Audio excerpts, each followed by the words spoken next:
Atos 2. Ao cumprir-se o dia de Pentecostes, estavam todos reunidos no mesmo lugar. De repente, veio do céu um som, como de um vento impetuoso, e encheu toda a casa onde estavam sentados.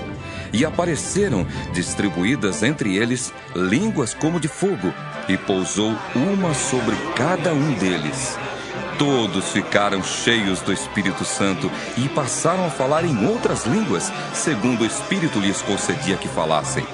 Ora, estavam habitando em Jerusalém judeus, homens piedosos, vindos de todas as nações debaixo do céu.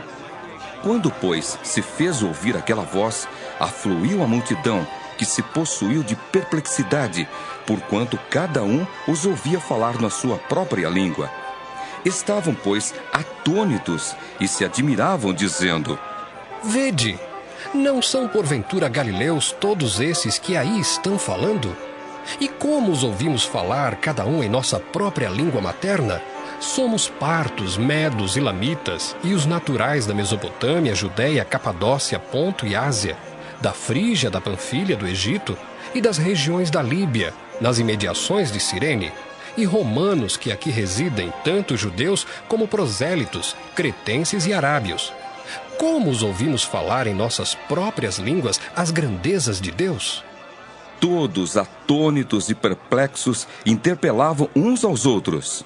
Que quer isto dizer? Outros, porém, zombando, diziam: Estão embriagados. Então se levantou Pedro com os 11 e, erguendo a voz, advertiu-os nestes termos: Varões judeus e todos os habitantes de Jerusalém, tomai conhecimento disto e atentai nas minhas palavras. Estes homens não estão embriagados como vindes pensando, sendo esta a 3ª hora do dia. Mas o que ocorre é o que foi dito por intermédio do profeta Joel. E acontecerá nos últimos dias, diz o Senhor, que derramarei do meu espírito sobre toda a carne. Vossos filhos e vossas filhas profetizarão. Vossos jovens terão visões, e sonharão vossos velhos. Até sobre os meus servos e sobre as minhas servas derramarei do meu espírito naqueles dias, e profetizarão.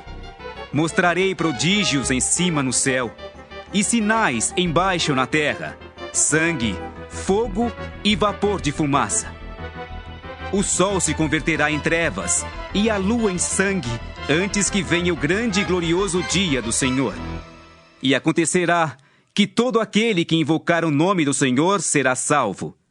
Varões israelitas, atendei a estas palavras. Jesus o Nazareno, varão aprovado por Deus diante de vós com milagres, prodígios e sinais, os quais o próprio Deus realizou por intermédio dele entre vós, como vós mesmos sabeis, sendo este entregue pelo determinado desígnio e presciência de Deus, vós o matastes, crucificando-o por mãos de iníquos, ao qual, porém, Deus ressuscitou, rompendo os grilhões da morte, porquanto não era possível fosse ele retido por ela. Porque a respeito dele, diz Davi, diante de mim via sempre o Senhor, porque está à minha direita, para que eu não seja abalado. Por isso, se alegrou o meu coração, e a minha língua exultou. Além disto, também a minha própria carne repousará em esperança, porque não deixarás a minha alma na morte, nem permitirás que o teu santo veja a corrupção. Fizeste-me conhecer os caminhos da vida, encher-me-ás de alegria na tua presença. Irmãos, seja-me permitido dizer-vos claramente a respeito do patriarca Davi, que ele morreu e foi sepultado, e o seu túmulo permanece entre nós até hoje.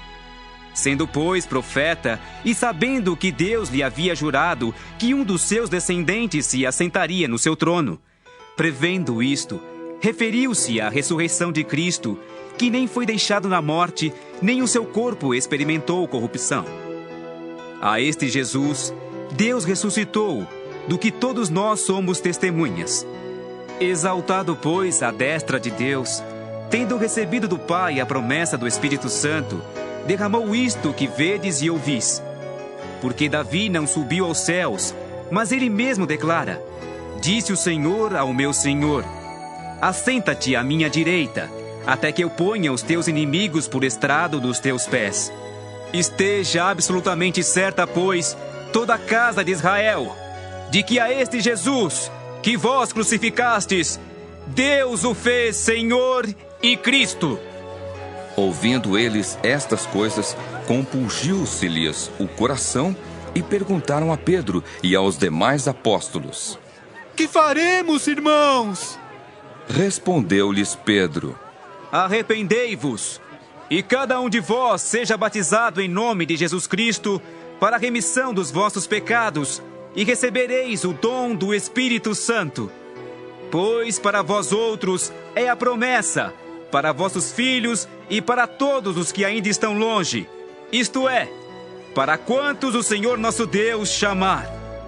Com muitas outras palavras, deu testemunho e exortava-os, dizendo: Salvai-vos desta geração perversa. Então, os que lhe aceitaram a palavra foram batizados, havendo um acréscimo naquele dia de quase 3.000 pessoas. E perseveravam na doutrina dos apóstolos e na comunhão, no partir do pão e nas orações. Em cada alma havia temor, e muitos prodígios e sinais eram feitos por intermédio dos apóstolos. Todos os que creram estavam juntos e tinham tudo em comum. Vendiam as suas propriedades e bens, distribuindo o produto entre todos, à medida que alguém tinha necessidade.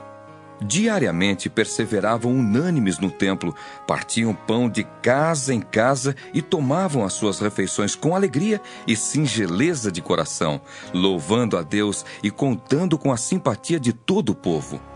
Enquanto isso, acrescentava-lhes o Senhor dia a dia os que iam sendo salvos.